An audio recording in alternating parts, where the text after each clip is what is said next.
On any given night, my son insisted we camp together, and I'd do anything to spend more time with him. So, we decided to set up camp in our backyard. The space was pleasant, enclosed by a tall wooden fence with a small fire pit in the center. Beyond the fence, darkness of the forest stretched out, its edges blurred by the night's shadows. Sometimes, we heard the distant sounds of nocturnal animals, a tranquil echo that contrasted with the eerie stillness of the air. We pitched the tent near the fire pit, creating a modern camp with TV and comforts that softened the roughness of the experience. It was different from the camping trips of my youth, but it was a compromise worth making to share moments with my son. After setting up camp, we settled inside the tent, the glow of the TV flickering softly as we watched a cartoon, a concession to his childish whims. It didn't take long for me to fall asleep, assuming my son did the same soon after beside me. The night passed quietly, interrupted only by the occasional crackling of the fire and distant sounds from the forest. Then, I woke suddenly, heart pounding in my chest, eyes adjusting to the tense darkness. My son slept deeply next to me, but something beyond the fence seemed to disturb the night's calm. A strange nearby sound echoed, a labored breath that didn't fit the natural patterns of local wildlife. I carefully stood up, attempting to identify the disturbing sound. I paused briefly, listening to a noise grazing the wooden fence, as though exploring our limits. My senses were sharp, noticing every motion outside the flimsy tent material. Then a noise of a creature jumping the fence, along with the distinct sound of hooves on the rough ground of our yard. We weren't alone.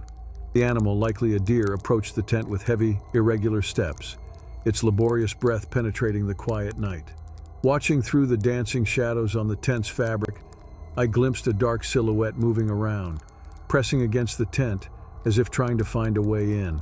A hand, or something that looked like a hand, contrasting starkly against the screen illuminated by the TV's dim light. The creature, or whatever it was, stumbled over the TV's power cord, yanking it sharply and dragging the TV with it. The noise stirred my son slightly, but he remained unconscious, unaware of the danger approaching. I hurriedly got up, determined to turn off the TV before anything worse could happen. The creature seemed to notice my movement, its breath becoming audible and distressing as it approached the tent's entrance. The zipper began to move slowly, as if something was trying to open it from outside. Instinctively, I gripped the zipper tightly, fear freezing my blood as I faced the unknown on the other side of the thin canvas. The creature didn't give up easily, continuing to test every inch of the tent, as if determined to get inside. I spent the rest of the night awake, holding the zipper closed, while the sounds of the disturbing breath echoed through the tent. Eventually, the creature moved away, its heavy footsteps echoing in the backyard before disappearing into the darkness of the forest. The next morning, checking the surroundings, I found hoof prints on the ground, undeniable evidence that something had been there. The day passed normally, but tension lingered in the air, a feeling that the previous night's incident wasn't just a fleeting dream. A week had passed since that unsettling encounter. I was outside again, near the fire pit, trying to restore the normality of our outdoor nights. The crackling of the flames was comforting, but my mind couldn't shake off the past events. Again, the strange breath began echoing through the night, a sinister reminder of what we had faced. Instinctively, I stood up, eyes fixed on the darkness beyond the fence. A large figure moved quickly, disappearing into the dark trees of the forest. I decided to end the night, reluctantly extinguishing the fire and returning inside. The fear persisted, as if something was watching, waiting for the right moment to reappear. Inside, I tried to disguise my unease, while my wife went about her routine in the kitchen, the familiar sounds of her daily activities briefly easing the growing tension. However, the tranquility was suddenly broken by the noise of shattering plates and my wife's panicked scream. I hurried to the kitchen window and peered into the backyard lit by the moon. A tall, pale figure stood next to the fire pit that had gone out. In the darkness, its eyes shone brightly with madness, its face a blend of human and animal characteristics. Fear overcame me as I observed, feeling powerless while my thoughts tried to understand the looming presence in front of us. Instinctively, I grabbed the phone and called the police, the sound of the strange breath still echoing in my ears. Before I could finish the call, the creature leaped back over the fence and vanished into the shadows of the forest, leaving behind only the echo of its swift, heavy footsteps. I filed a report over the phone, but knew little could be done at that moment. The creature had evaporated into the darkness, its fleeting presence leaving only an indescribable sense of terror in its wake. The night progressed in a state of constant alert, my wife and I waking several times to the same inhuman screams and the strange breath that pierced through the walls of our house. During one of these nights, I'm pretty sure the creature found a way in. I came out of a deep sleep. The hallway was lit by a bathroom light. Upstairs, the sound of hooves reverberated, footsteps approached. The partially open door was passed by a shadow, its eyes glowing in the dim light. The doorknob was twisted carefully, examining the delicate separation between security and sheer horror. Although my mind urged me to take action and defend my family, my body was frozen in place, stuck in a state of fear and uncertainty. Afterwards, as if bored of playing, the being turned around and walked down the stairs with loud steps, its form disappearing once more into the darkness outdoors.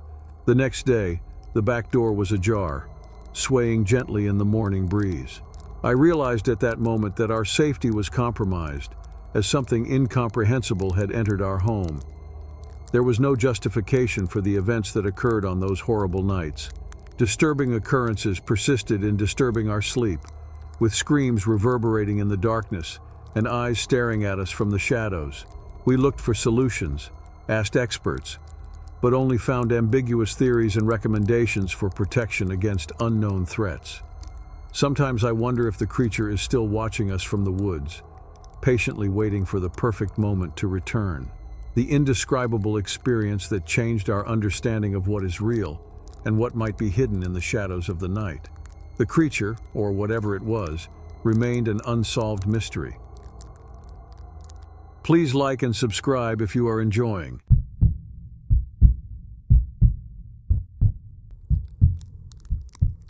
I must admit that I am highly doubtful. At 18, I turned into an atheist, and my perspective on the supernatural has transformed significantly. I have been residing in the Ozark Mountains area for the majority of my life, except for a brief period in other regions of the country, and I am nearly 23 years old. I have never encountered any of the typical frightening tales from this region until the event I am going to describe to you. In 2023, my two friends and I experienced an existential crisis, prompting us to discard most of our belongings, resign from our jobs, vacate our apartments, and reside in our vehicles as we traveled the country working temporary jobs. During the initial evening of our extensive journey, we lodged at the residence of an acquaintance of one of my fellow travelers. She resided in the Ozark Mountains of southern Missouri, in a remote location encircled by woodlands. On the first night there, she told us about the house's past. It was said to be haunted, and there were reports of strange sightings in the surrounding forest. She mentioned that something seemed to frequent an area near an old barn on her property. One night, while she was walking to the porch, she had the clear feeling of being watched. Annoyed with whatever it was, she yelled something like, "Get out of here!" into the forest, only to hear a distant reply. She claimed to have seen something moving around the barn on another occasion, something that was neither animal nor human. Curious, I asked for more details, but she refused to describe the creature. That night, as it was our first night on the road, brimming with excitement for the trip ahead, we decided to sleep in our parked cars near the barn. We were still without window coverings, leaving us completely exposed. When I woke up, I wasn't scared because I thought that the worst thing that could happen was me bumping into an inquisitive deer. I slept so peacefully, and when the night had already fallen, I felt like going for a short call. So I stepped out of the car, did everything I had to do, and went back still in bed. The following evening, I once more awoke with the same sense of necessity. I got ready to exit the vehicle but paused. A feeling of unexplainable fear came over me, as though I was being observed by an unknown presence lurking in the forest. I had an improvised sleeping area in the rear of my SUV, with a view of the shadowy trees. I glanced around but noticed only the hush of the night. I attempted to once more open the door, but the sensation continued. I chose to use a vacant water bottle in the car instead. The next morning, while having breakfast, a friend of mine brought up waking up during the night feeling like someone was watching them. Sitting on her improvised bed, she glanced around but observed nothing. I was fascinated by this since my own experience was quite alike. I inquired about the timing of the event and found out it occurred at approximately 3 a.m., which was when I had woken up. As we prepared to return to our cars the next night, we noticed all the house's cats were gathered on the front porch, something that hadn't happened on previous nights. We found it strange, but didn't think much of it at the time. We got into our cars and wished each other good night over our portable radios. It was a warm October night, so we had our portable fans on. One of my friends reported that her radio was dying, followed by the other friend's fan. Within minutes, all our camping electronics, radios, flashlights, and fans, failed. We decided to sleep inside the house to feel safer. While packing our things, I started hearing noises coming from the surrounding forest, as if something large was moving among the trees. I looked at my friend, who was near the forest line, but he seemed calm. I, however, felt a chill down my spine. We hurriedly continued and went inside, closing the door behind us. We slept in the house the following night as well, and after a friend of the house burned sage around the vehicles and trees, we finally managed to sleep without interruptions. There were no more strange sensations or unexplained noises. Since then, we've kept a closer watch, but never experienced that deep fear again. I'm not sure what happened on those nights, but I know it was an intense experience that changed my perspective on what might be beyond what we can see.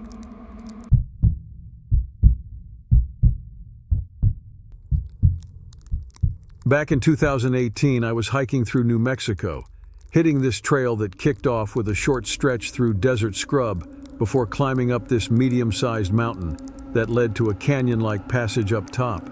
Spending 8 to 10 hours solo on these trails was my go-to for clearing my head and ditching everyday stress.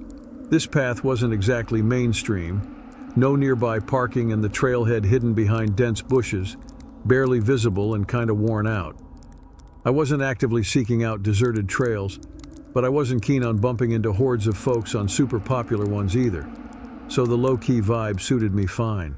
As I pushed ahead, the trees started looking more and more parched, like most of them were just dead. A lot had fallen across the trail, or had thick, busted branches hanging low. It was clear this trail hadn't seen a maintenance crew in years. As I kept going, the path wound through layers of overgrown, dense bushes. The path was clear enough that I knew I was still on track, so I kept going. That's when I heard this distinct sound, a whistle coming from up the mountain. It was faint, but I caught a few notes before it stopped. I gotta admit, it spooked me and put me on edge, but I figured it must be another hiker. That was the only logical explanation at the time.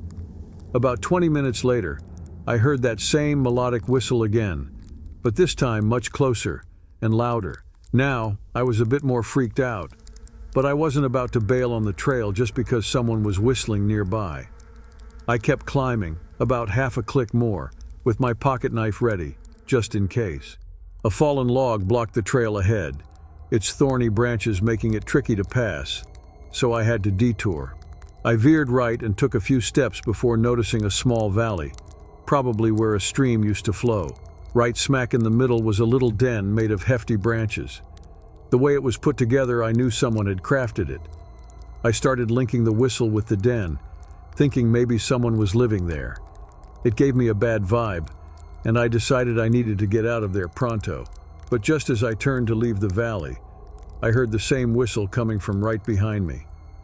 My heart skipped a beat as I spun around to face the den.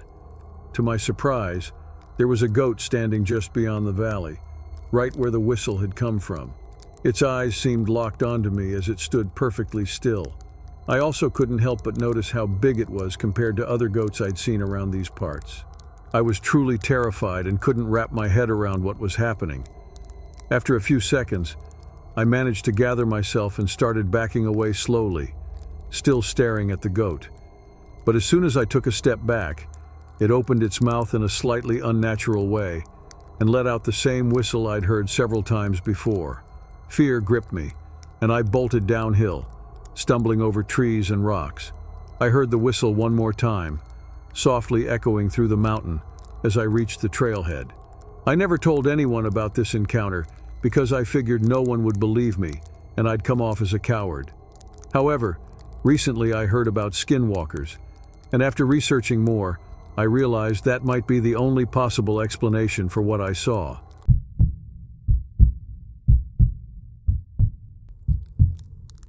A tale my grandfather would share continues to give me goosebumps even now. It was a night full of darkness when he, a young man, joined his father and my father, who was only a child, on a path through the Utah mountains. They walked in silence, only the sound of dry leaves.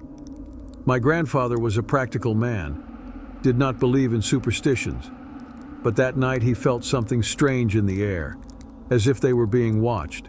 They heard a strange sound, a distant hiss, as if something were moving in the shadows beyond the faint light of their lanterns. My grandfather quickened his pace, feeling a chill running up his spine, trying to ignore the growing uneasiness. They reached a clearing, a small valley surrounded by rocky cliffs. My father, still a curious child, was amazed by the mountains under the starry sky, but my grandfather saw something else. At the edge of the forest, among the shadows, something was moving. It was a creature tall as a man, but with goat-like legs twisting in the twilight. Its eyes gleamed in the dark, watching them. My grandfather felt a shiver as the being moved with disturbing grace. My father tugged at his grandfather's coat sleeve, asking what that was. My grandfather, without taking his eyes off the creature, replied that he did not know, but that it was not something to mess with. The creature took a few steps forward, its presence laden with a silent threat. My grandfather took my father's hand, feeling his heart beating hard in his chest. They backed away slowly, each movement calculated not to provoke the beast watching them. They escaped the clearing and continued along the trail, the heavy silence in their ears now. Every sound of the night seemed amplified by nervous tension. My grandfather did not dare to look back until they were far enough away to feel some relief. That experience left a mark on my grandfather. He never returned to those mountains, and even years later when he told me this story, his eyes showed the fear and fascination of that night. Today, when I look at the distant mountains, I wonder what really inhabited those dark valleys. My grandfather never found an answer, and maybe it's better that way. After all, some mysteries are best left in the dark, where the fear of the unknown can still affect us, even in broad daylight. Thank you for watching until the end. Like and subscribe to the channel. See you in the next video.